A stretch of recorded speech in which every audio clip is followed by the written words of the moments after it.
often to believe that kaupapa Māori provides us with a formula for intervention into the many of the situations, the institutions, and the practices which serve to subordinate our people within New Zealand lifestyle and keep them trapped in the dependency cycle. I believe that kaupapa Māori is an intervention. It is my view that kaupapa Māori versions of various community services would not only achieve service delivery, but would emancipate and empower Māori to take a leading role pursuing Māori aspirations. It is so very, very important that we not survive, but we survive well and we create in this living. We don't want to be living dummies, how people want to be happy, healthy, wealthy, and, well, not quite wealthy, but a bit wealthy.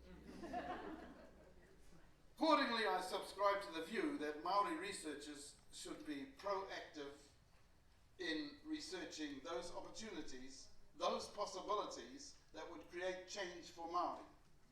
Because no one else is going to do it.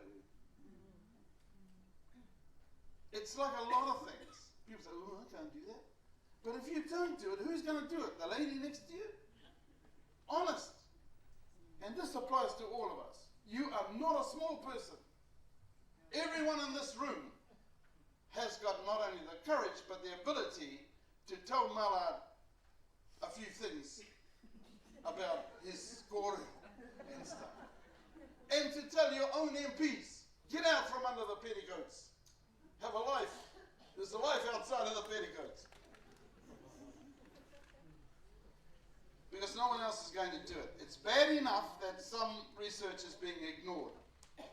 The point is, we Māori are an endangered species. You know, they march to save the whales, the tree, 100-year-old building, all those things, and let the Māori mate. In fact, they can try and kill us, with their programs and so on. We have survived the marginalisation and schooling of the 19th century, where we weren't allowed to do maths and physics and stuff, kept on all the dumb subjects. The Tohunga Suppression Act, we survived. You know, they had our own people laughing at our tohunga. The effect of the Tohunga Suppression Act was to make them look like gollywogs. Our own people laughed in the 1910, in that time, at the tohunga. Their mana was completely destroyed. Imagine that, the carriers of your knowledge.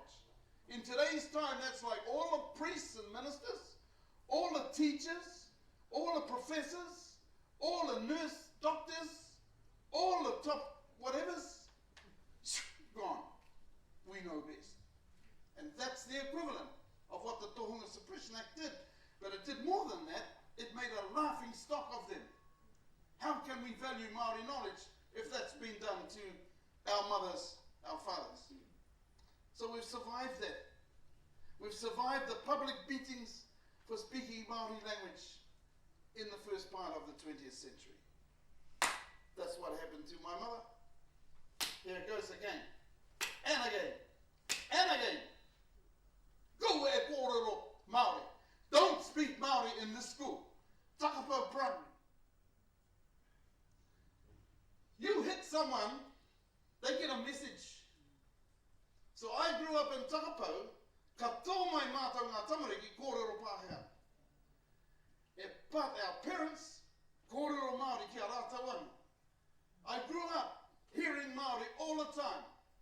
All my aunties walking down the street, we could pick up the odd word, like broken pants, or something key like that. Yeah, I still remember. And, no, I won't go there, but it was the reality. They were taught naughty language, but they can't stop talking, so they kept talking, but English to us. Now that's Takapau, but it was half, or 3/4, or 4/4. It was a lot of quarters.